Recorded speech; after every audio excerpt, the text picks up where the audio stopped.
Okay, Okay, we are back we're back. with another episode of Men Know Nothing. Men Know Nothing. Men Know Nothing, formerly known as Subject to Change. Episode 42. 42, and we are your hosts. My name is Dwayne, and to my left, at your camera right, is... My name is Dan, and we're here to give you the advice you never asked for on a daily basis. Daily basis. Bosh. Our last episode has done quite well. Thank you, everyone that has been listening. It just shows that there's a bunch of filthy fuckers out there that want to talk about giving head. Yeah. Which is great to see. It's good to see, great to hear. It's great to see, great to hear. It's definitely one of those conversations that people want to talk about, but they don't. I think when we first put the episodes up, I was like, because I think it's been one of the most like left wing, whatever, like Left wing. I don't know. I was just trying to think of it. No, like one of the most like out there episodes that maybe we've done. Let's go for the word explicit. Explicit, yeah. That's given me like a bit of like, oh, when I watch back, I was like, oh, my mum's gonna see this and all that. But it was really interesting because some of our mates or my friends and that have said they've seen some of the content, they actually found it really interesting. Of course. Because it's like not something that, again, a lot of people talk about. And I think from a male's perspective, again, like I think a lot of the stuff we talk about generally comes from a female's perspective. Mm-hmm. So, you know, it's more and more that seems to be the reoccurring theme. So hopefully we can keep being inspired and bring more people on and keep talking about shit that, you know... matters and that don't matter, makes us both super uncomfortable. Yeah, I like it. For sure. And I think for us talking about it from a male perspective, it's probably good for women to hear that because like we said in the podcast, if you haven't listened, we kind of said that one of the issues is that when you talk about, I guess, sex and stuff, a lot of women do think that they're really good at what they're doing. And because us as men are so simple and we're very easily pleased when it comes to bedroom, if we bust, we're pretty much content. Yeah, I know. But that doesn't always equate to actual, like, excellency. Yeah, if you pulled anything away from the last episode, because I'm assuming that you've listened to the last one, is that don't just think because we finish you're good at sex, because you're probably not. We're just very good at coming. He's very rude. We're just very good at coming. Yours of pulling yourself off has like made you like a professional at finishing. What are you eating, man? Stop it. Do you want to take his thing off? Yeah, I'll take his thing off. But I was actually I was watching back a couple of the clips from the last episode, and one of the things I was saying in it was, what was it? I was saying how I find that I'd never put myself in a position where I'd like completely lose myself in a relationship because whenever that happens, whenever it ends, you pretty much are a completely different person to what you went into the relationship as. And I was like watching it over and I was like, I wonder why I feel that way. And then I was thinking about, okay, what have my past relationships been over, I guess, maybe the last 5-7 years, whether that's girlfriend or boyfriend and people I've dated. And I was looking back and thinking, what were the dynamics of the relationship? And I'm like, there's so many of them where I realized I literally was doing that. I wasn't allowing myself to like completely let go.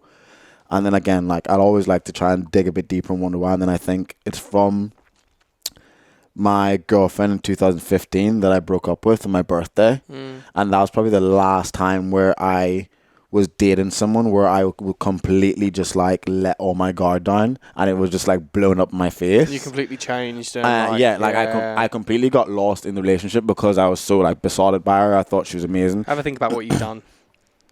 You know who you are. Stupid slag. Oh my God, you're not a slag. You're not. A little bit. But yeah, I was thinking back on that and thinking that relationship for me was probably the catalyst, and when I realized, okay, I have the ability to love completely unapologetically, because before I thought I couldn't do it. That one made me realize that I could, which is a positive that came out of it, but also it created a version of me that was so like guarded to the point where I was never going to allow myself to let myself mold myself around someone to that limit.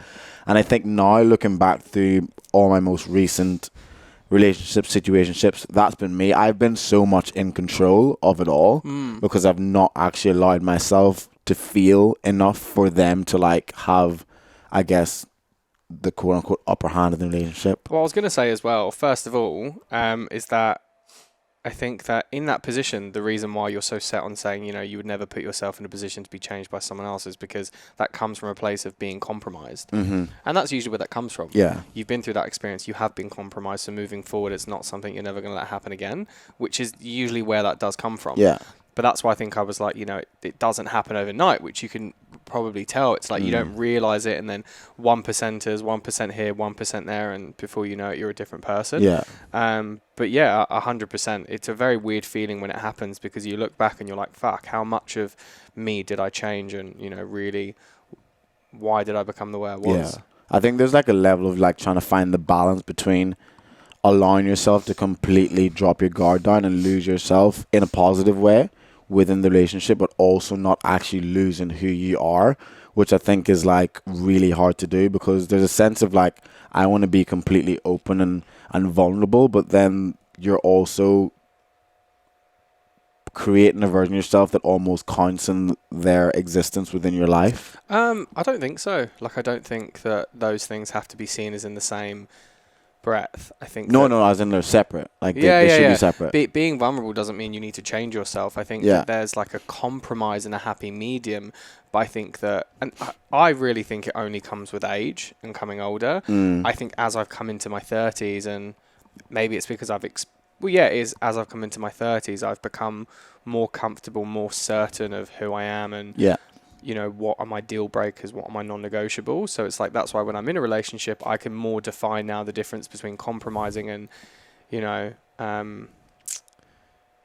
difference between compromising and giving up on something that's really important to me, and changing an aspect of myself, compromising myself. Yeah, exactly. So I think it really happens with age. Yeah. Well, that's a good way to start this podcast. Mate, you've got such bigger kneecaps than me. I was just looking and I was like, you've got a very big kneecap. They're solid. Look. Well, this one's slightly swollen, to be fair. Look at that compared to yours. Mine's like flat. You've just got like, I was like, I don't know. It's just the angle. You're a footballer, that's why. Retired footballer. Oh, mate, I'm not an athlete. These are not athletic legs. Oh, I think I've just got fat kneecaps. Oh.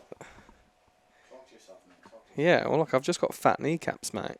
I'm not an athlete, mate. I'm not a retired athlete. You couldn't just hold the fort while I just... No, I couldn't. I tried, and I was like, it's because I've got no one speaking back to me. I leave Dan for 30 seconds, and he just goes quiet as a mouse. The plan is at some stage to do smaller episodes, so I have the fear for when Dan has to do I'll be ready. Smaller episodes on his own. It's just going to be like, hey guys, it's Dan, and just like 10 minutes of silence. Yeah. Just, like that. And Oakley just breathing them down the mic. Just that 10-hour loop on YouTube. God. Right, well today... Go on then. Don't know what we're going to title this episode, but based on the title, you're probably going to realize what we are talking about. We are going to be talking about dating apps. Ooh. Fucking dating apps. And I would imagine that 90 to 100% of the people that are listening on this pod, maybe 98% of the people, because I know people that listen to this who've never actually been on a dating app. I'd say 98% of the people who are listening today have, are, and used to be on a dating app. So we wanted to delve a bit deeper into the concept of dating apps, people's experiences, what our opinions are on them, why we think that people use them, why we think that people use them badly, and why we think people use them well. I had a much easier time picking up on Grindr than I did Tinder, I'll tell you that. So much easier. They're just giving it away on that. So Dan used to be on something called J-Swipe. J-Swipe. Jewish Swipe. So there actually is, I don't know if anyone knows this, but there's genuinely an app, a dating app called J-Swipe, where it's just pretty much all Jewish people. It is. It's just Jewish people. I don't know if like one of our mates, he tried to go on. Jack Hikovich. Yeah, Jack Hikovitz. And there's no like... Well, there would be no like qualification process for it, but there must be the same for like Christians, Muslims, and like other I don't know if any of those really, like. Well, I think Christians because there do would be. Do they have their own dating app? Yeah, I think Christian Swipe. If you typed it in, there would be something because like let's say you want to go after someone who's very like religious. I'm sure there's a market for it. There has to be. There probably is. But yeah, J-Swipe I know definitely exists.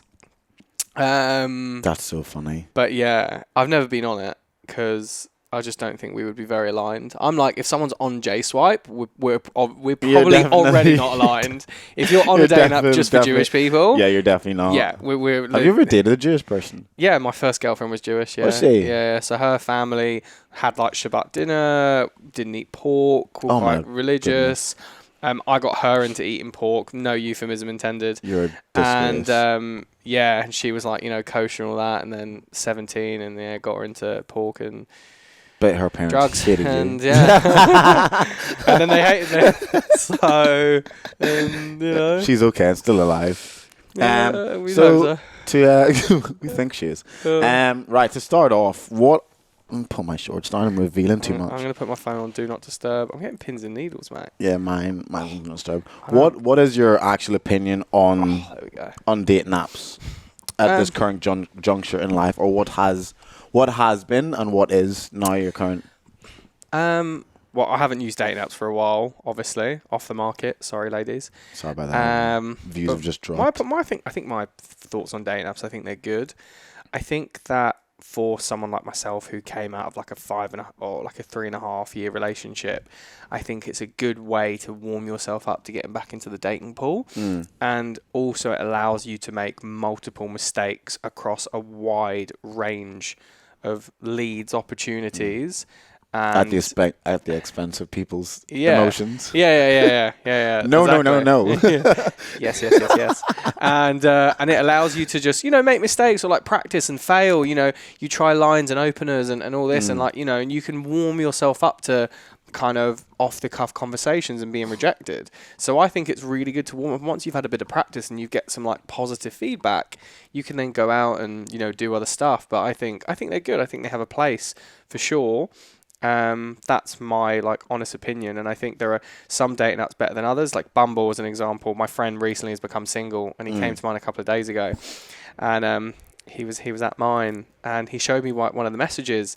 And obviously Bumble's created for women to say hi first, and yet all the women just say hi, or they just put like a GIF. I hated that when I was in Bumble. Point? Yeah, what's the point? So I grabbed his phone. I grabbed his phone. And I was just super intriguing. Am I going to have to maintain this whole relationship from this point moving forward? I like that. And she responded, and because he's been out of the game for so long now, he's like, I didn't know you'd respond that. Would you not just say hi back? And I'm just like, where does the response of hi even go? I know. I'm like, I don't know, and it's annoying because obviously, there's a high multitude of men who are swiping on women and engaging and starting all these conversations, but the whole premise of Bumble is for women to start the conversation. Yeah. So it's just like, what's the point? Yeah, which is why I've listened to the CEO. So she was on it not that long ago. Was it good?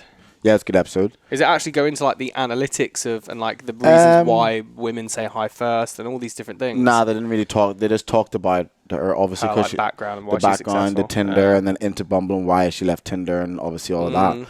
But she said that's exactly why she designed it, so that women have a bit of control. But then it's all in vain, because even though they have the control of speaking first and deciding whether they want to start the conversation, they decided they want to start the conversation, yet they just started so badly. Because I was on Bumble. It hadn't been on Bumble in probably 3 years, but when I was on it, it was literally that you'd match and it was hi. It's just what boring. Do you want me to do? I think that dating apps are good, but I also think they're bad.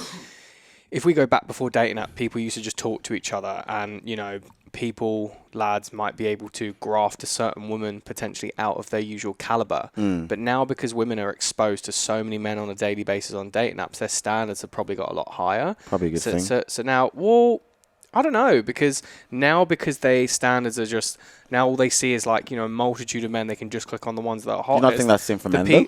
Well, the people that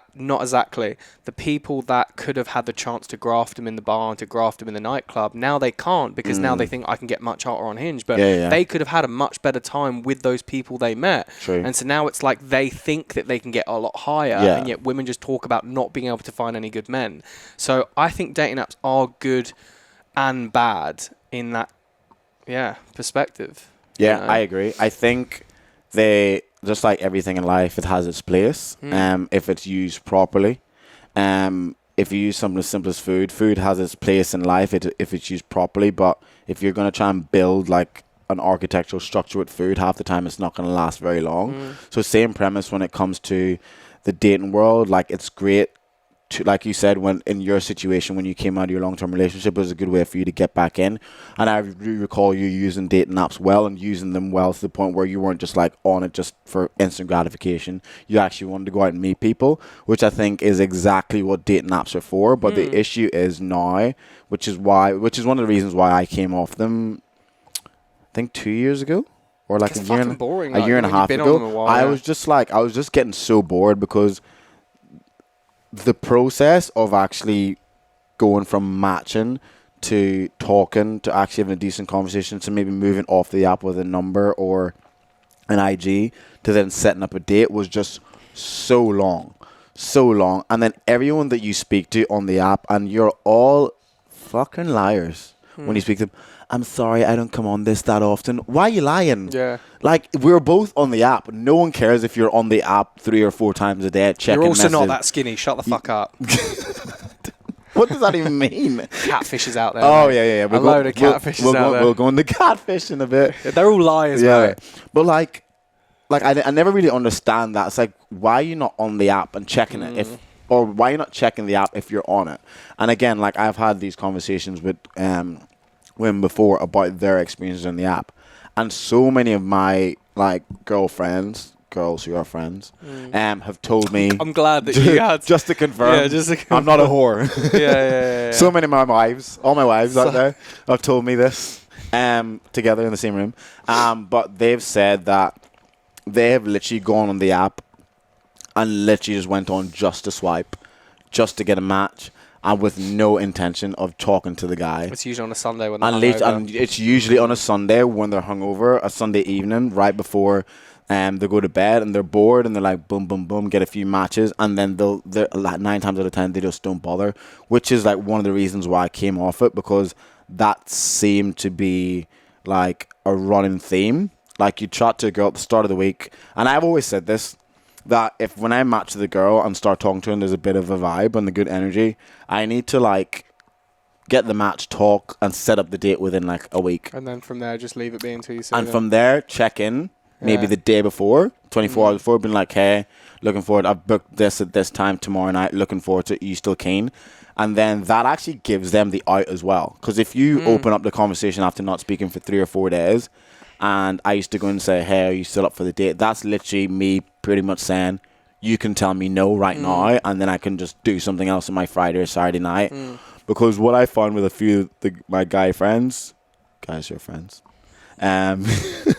they We've just lost a massive demographic there of the gay guys watching this. Like, for fuck's sake.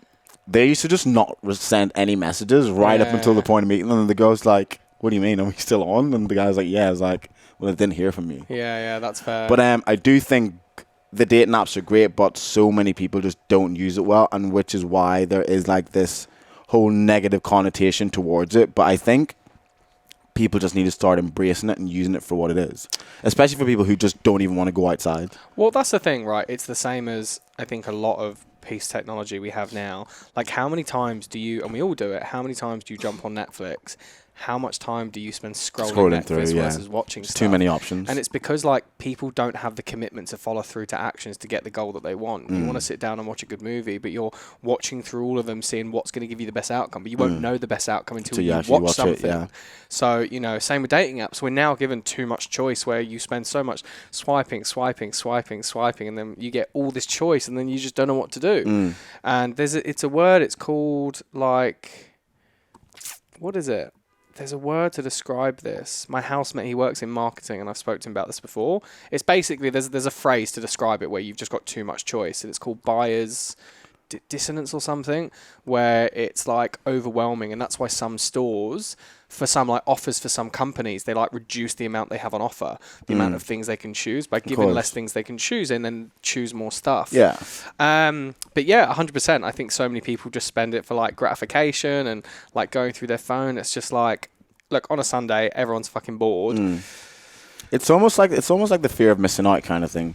So like when you can use like a restaurant as an example.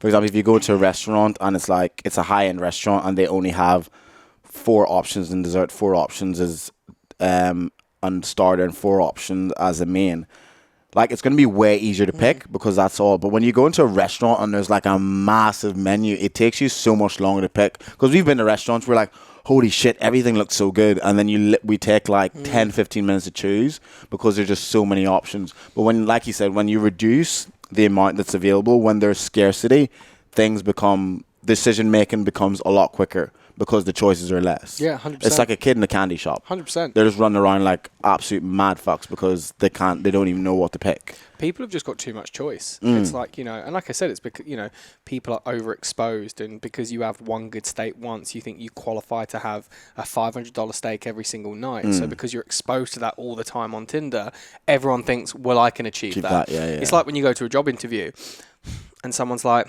the range for this job is between 80 and 150k. Cool, I'll take 150k. It's just like, well, everyone now is going to think they can get the top bracket, and it's sad. I think Jordan Peterson said something. I saw like a clip somewhere. It was very interesting, and he was like, I'm going to misquote it here, and it was obviously a lot better how he said it. Yeah, it was very good. It definitely will be better how he said it. It will probably be better. But it was something like, now because of dating apps and the fact that it means that a lot of women who are on apps, they're now looking for a caliber of man they usually wouldn't be able to get, and usually in bars men would then go up and chat to them and stuff like that. Now you're getting a lot of men who can't attain any women at all, and he's like, when you leave men where they can't attain anything and they're left to their own device, they become dangerous. Yes. That was a very interesting like reel to watch, and it gave me a bit of a different perspective on dating apps. 100%. It's hard though, do you know what I mean? When you're given all that choice, we're all the same. Like you're like, I just want to go for the hottest ones out there. Yeah, like we're all the same. Yeah. But the thing is, when it comes to the dating apps and people complaining about how dating apps are so shit, people who are on it complain about the dating apps are so shit.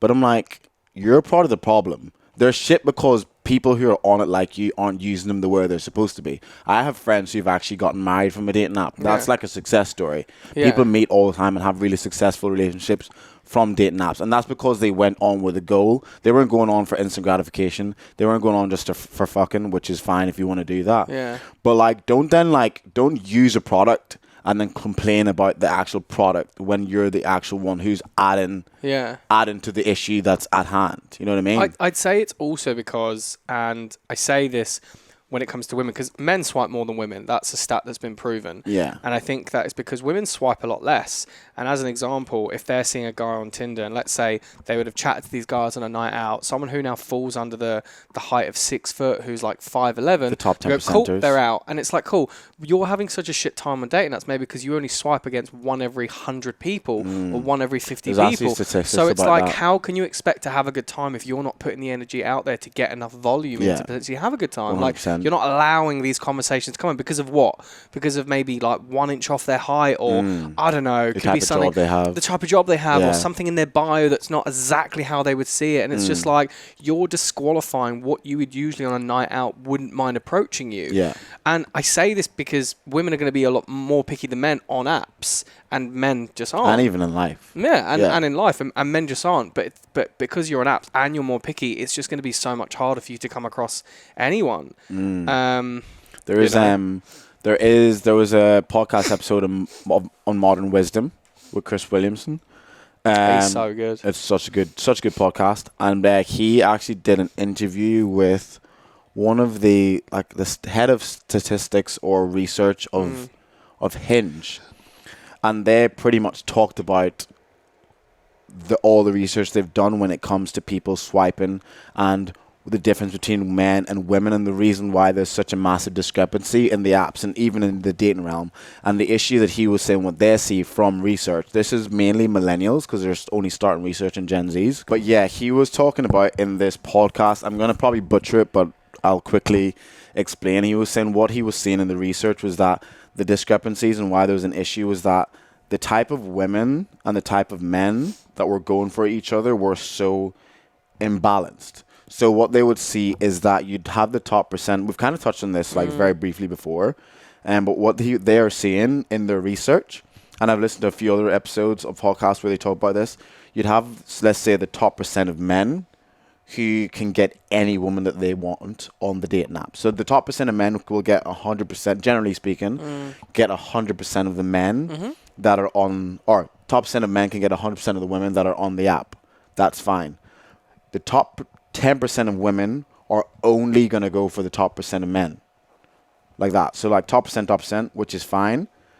But the issue is now is that when you start going down the hierarchy of what society deems to be the top percent, the top 20%, the issue is when you go down the hierarchy and you leave the top percent of women, and let's say we go down to then the top 20% of women, they're not going to try and go for the men who society tells them is like they're equal, whether that's in looks, whether that's in salary, whatever. Women will always go higher, generally speaking. And he says that's what the issue is now in dating, because then you'll get, so the top 30% of women all wanted to go for the top 10% of men. But the top percent of the men, generally speaking, are always going to try and get with whoever they want and whoever they can. So the issue is when you get to the next 20% of men, like, they aren't getting with the women who are on their level. And because they're always shooting above. Yeah. Because those women are shooting above. And the men, typically, when they try to shoot above, 9 times out of 10 are going to get told they get fucked. You know what I mean? So the issue is then these men are now aiming down. So then it's now, instead of being like equal like this, it's now turning into almost a slight angle. So then you may end up with like the bottom 30% of women who are literally still able to get like the top like 20% of men, because the women who are on the same level as the man aren't willing to do that. So it's just fucked up the whole... Well, I'd say as well, it's probably not even because that 20 or 30% of men are unattractive. No. It's because they're just looking at the pristine of the pristine. They're looking at the usually they would have seen these guys on the night out and been like, fuck, he's hot. Yeah. But now it's like, oh, nah, because I've seen these other guys who are like 6'5", the blonde hair, blue eye, just this class. You know what I mean? It's just like, well, yeah, I think there is a big issue to it, and it... I mean, fair play for shooting your shot as high as you can, but like people need to stay in their lane. What league are you playing in? Are you Champions League or what are you? Well, like, how do you get around it then? What would you say to someone to like work? You know, we have dating apps. They exist. They're not going anywhere. They're only going to be, you know, worked on. They're going to be more technical. They're just going to be building more shit on top of it. What would you do? What would you say to someone who's like on dating apps? What would you be like? Well, this is the game we're playing at the moment, and this is the fight we're playing. Like, what do you do? I say what I tell someone is to just use it properly, to be honest with you. When you're saying use it properly, like, what do you mean? Like, don't go on just for the instant gratification of a swipe and a match. And I'd say that's more women doing that than men, I think. Yeah, for sure. Don't just go on for that. And whenever you swipe, actually swipe for people who you think you may want to talk to. And swipe, I would say, Hinge is a little bit better because they give you prompts and you can get a bit of an idea of what the kind of person they are based on their answers, if they have a bit of a sense of humor. Tinder and Bumble, I'm assuming, is still just photos. I'm assuming so. No, Bumble, you have got written stuff. Have you got prompts on that? No, it's not prompts. When I was on it, it was like written stuff. You can write more stuff. Yeah. All right, so like if it's Tinder and it's just photos, just swipe people that you actually are physically attracted to. Yeah. Be like so shallow and swipe for fit people. That's it. Because like obviously that's all you have to go off. Don't like swiping someone like you're like I don't know. If you think you're hot, just swipe right. Because then the physical attraction is probably going to entice you more to actually figure out. I'd say that what you're seeing. I'd what say you that, want to do. But the thing is, I'd say that more like men swipe more. And I know that I would always used to say to people like on Tinder, this is what I used to do. And loads of people have done this as well because it's a numbers game. You get on Tinder and people just swipe endlessly, and then when they get the matches, that's when they look through who they actually want to talk to. No. Because I'm saying I've spoke to loads of... do that. Yeah, I have done that, Yeah. and I spoke to other guys that have done that. And the reason for it is because so many men realise that when you're on the app, people aren't getting responses back. So it's tiring to spend so much time being so scrupulous on every single photo. Instead, what loads of guys do is they just swipe. But why are you taking so long though? You're still gonna have to scroll through all those matches. Yeah. But I'm saying even when you get the matches, if you look at the response rates that women give, because they aren't actually responding to the people they're matching with. Yeah. So instead, you're like, fuck it, I'm not going to spend that much time.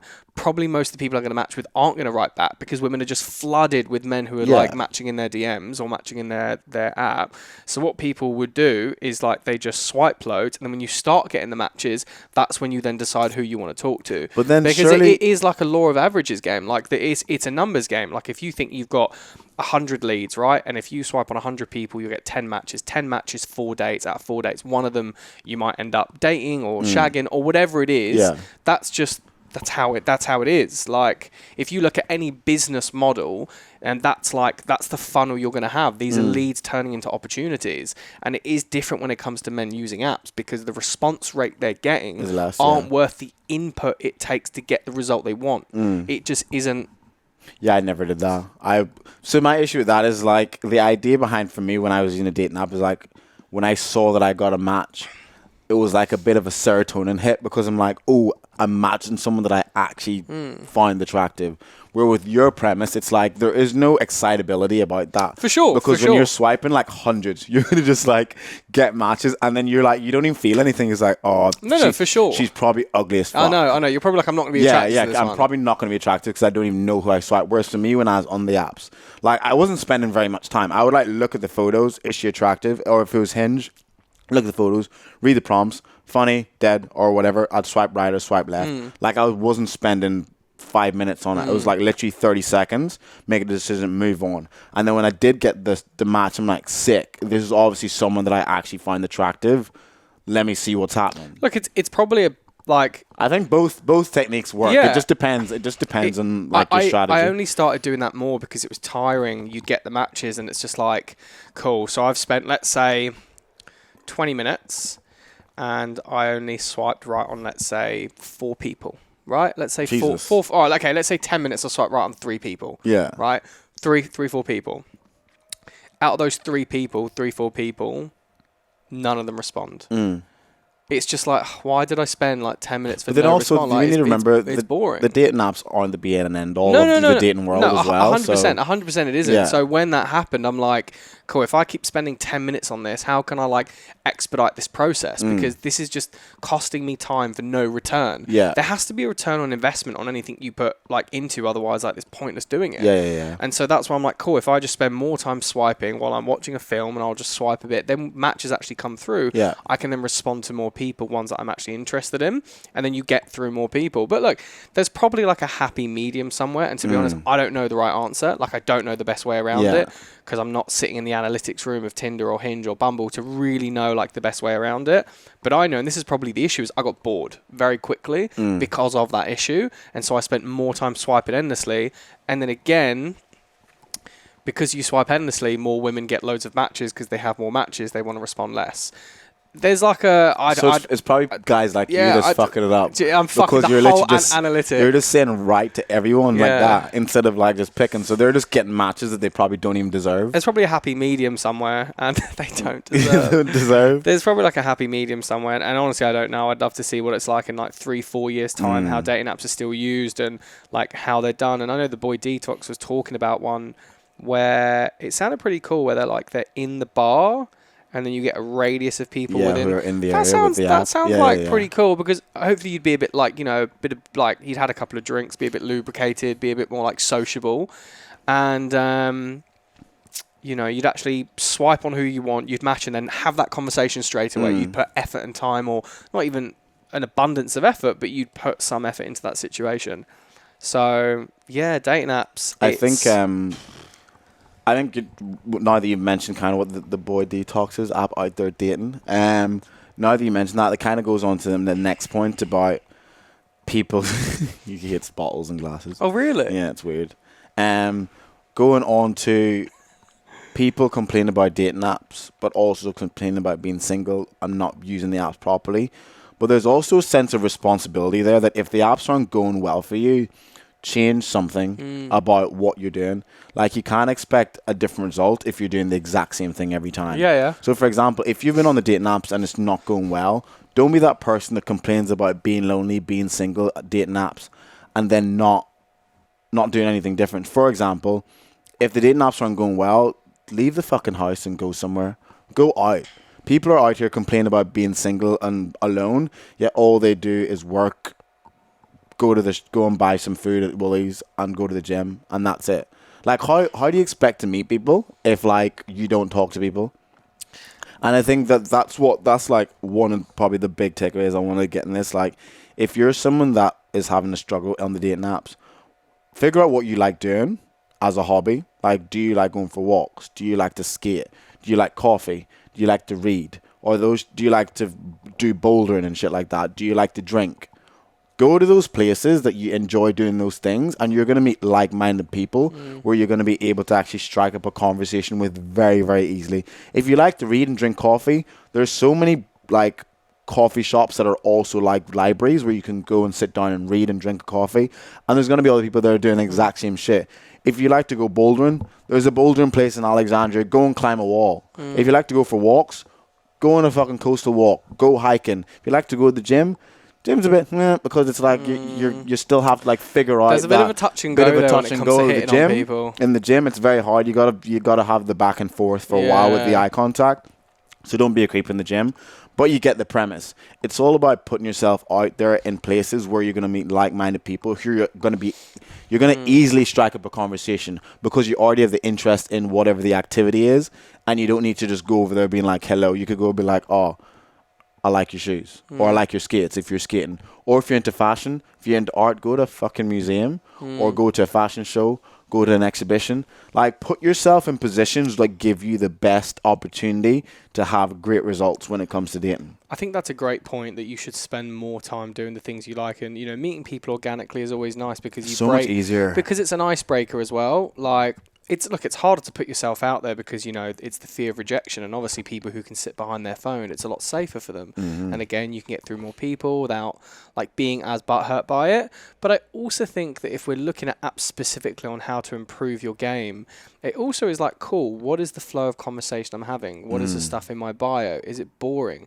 There's a whole thing that when you first meet people, it is going to be based off chemistry, not compatibility. And that's just life. That's just the way it is. And chemistry and sexual attraction. You want that fire when you meet someone. So it's like when you're speaking to someone, what kind of conversation are you having? Are you sparking attraction? Are you sparking chemistry? Or are you just, saying, what do you like to do for fun on the weekend? What's your favorite color? It's like I said this to my friend recently. It was like there's a way to get information out of someone without asking for information. Do you know what that is? Yeah, like as an example, I know on dating apps, like, we'd having like a back and forth, and then if I was like, something like blonde hair, blue eyes, let's say as an example, my mum's Jewish, I'd be like, I don't know if my mum would like you, blonde hair, blue eyes, like, would you be okay, like, I'd be like, listen, would you be okay, like, just going undercover and saying that you converted for my mum? That's and then hilarious. Let's say they're like, oh, mums really love me. Cool, why do they love you? Oh, because I'm a great cook. Oh, awesome, what do you like to cook? So without asking information about them, you've had like a bit of like fiery connection, like a bit of a funny story, whatever it is. You piggyback off of the information they give you. And so I think people just need to be a bit creative with it, like have a bit of fun. And that's the whole thing I said to my friend. I was like, make mistakes, just fuck up. Like, it doesn't matter. Because like the whole point of doing this is so you can learn to have those better conversations and use ways better than asking a question, create things to get that information from someone. It's just much better, it's much funner, and it's the art of communication. You look like more interesting. And there are so many ways like that. That's just one example. But I know when I first got on apps, I was like, how do I, spark this conversation? I would just make random shit up. The key is to just like get them talking. Yeah, and I'd be like, fuck it. If they ignore me, well, then I'll just try another line on someone else and just see what happens and see what works. And that's the same with anything. Even if you're meeting people organically, you'll learn things about yourself and your style and how you talk. And chemistry will always be the thing that sparks compatibility, like further on down the line. Yeah. Yeah, I completely agree. But then going back to the whole conversation thing, I think, again, it really, really does come down to what the intentions are as well. It's like, are your intentions when you date or your intention on the app? What are they? And I think that then is also a catalyst to how you then approach it. Because like we've said, if your intention is just to be instantly gratified by a match, then you're going to have a horrible time in the app. You're going to think the app's shit. Because even if you do decide to try and talk to someone, you're going to give up. It's going to come across in how you're communicating. Like, you're not going to be fully engaged. So, like, whenever you go into these... And it's the same in if you're dating and talking to people in the real world. Your internal intentions when you're chatting to someone it'll come across in conversation. So figuring out what those intentions are and using that as the foundation of building and having conversation is so key. But just to finish off, have you got any funny experiences, or do you know anyone who sent you any funny experiences from dating apps? A couple of my mates have been catfished. Yeah, I've been catfished. Being catfished is, horrible. I've been catfished. I've been on a date before. I've been catfished. It happens, especially if you don't get them on IG. This is like this is what I found. You don't get them on IG. You don't really, because people always choose their best pictures. Oh yeah. And I used to leave my IG in my thing, because I'm like, look, go have a look. It's not on private. Like, do whatever. I'm not bothered. Because then if they do look and they're like, I'm not interested, highly doubtful. They're human. They're definitely exactly. interested. Well, then that's fair enough. But yeah, being catfished, I'd say, is one of them. Voice notes. Send voice notes. I love sending voice notes. Yeah. I'd get them over to IG, send a voice note straight away. And shows confidence. People just like that. With my current missus now, that's what I did. Got her over to IG, and then I think I used that one about the mum line as well, because she's blonde hair, blue eyed, and then got her over to IG, sent a voice note, and like people just, and what I always hear is like, they're like, people don't really do that. Men, women, like people don't do that, and then straight away you set yourself apart in it. Like just the voice note could literally just be what you were going to say over text anyway. Yeah. I always used to that thing, was like, you get like the phlegm out your throat. Let me just make sure. I need to get some slightly deeper voice going. So my name is anyway. Thanks for matching me and Hinge. So we still good for Friday night. Yeah. Because I'm like, I need to lower the pitch. I was very high pitched. I'm like, I gotta lower it a little bit. Talking, I'm like, fuck, I don't speak like this all the time. This is setting unrealistic expectations. Hey, when you meet them, hi. Well, hey, girlfriend. I'd say voice notes for sure. Yeah, just say the thing you were gonna say over text, and like, people always warm up to you because you just break that ice, and then they start building a picture. And they get a great sense of like your personality as well 100%. through like your tone of voice. And like you work in sales, so like your voice is like very up and down like that, because it goes by what you say and the sounds. It like makes a massive difference in how people are going to perceive you as a person. So I totally agree. If you're confident enough to send a voice note, just send it. And if you fuck up, you can just delete it and then send it another one. But I do think voice notes are the one. I agree. And if people don't respond on dating apps, that's fine. Don't overthink about taking ages to reply. Non-PCs. Just do whatever you want and like have a good time. And I think that's the biggest thing. As long as you're having a good time and you make sure you're happy, then everything else will be fine. Yeah. Just enjoy yourself. Make sure you're happy 100% of the time, and you'll bring the right people to you. And that is really what I truly believe. Yeah, 100%. The law of attraction. Law of attraction. If you're putting out that good energy into the universe, if you change your mindset, then you're gonna bump into people that also will reflect that. Yeah. And I'm speaking from like personal experience. So as soon as there's times where I've changed my mindset and how I want to go through life at a certain juncture that I'm at, and then the things that happen literally just fall into place. I meet people who I probably would never met because I decided, you know what, this week I'm probably going to leave the house more and do this, or I'm going to go to this bar, or I'm going to chat to this person, and then like things just naturally and organically fall into place. But if you have this, the world is against me, woe is me kind of attitude, then especially if you have that going into dating, you're going to meet people who are like-minded in that sense, but also people who are probably going to ruin your life. People who are not going to be in a place where they're even willing or able to give all of themselves to you, depending on what you're looking for. But yeah, I think the energy that you put out is definitely a massive part of it. I'd say as like a reference point, everything that happens to you in your life, in your romantic or relationship, everything that happens to you in your dating life is a reflection of everything you put out there. Take complete ownership of every single situation you're going through, because it is all because of what you're putting out there. Hallelujah. If you were having a shit time of your dating life, it's because you were putting shit out there. End of.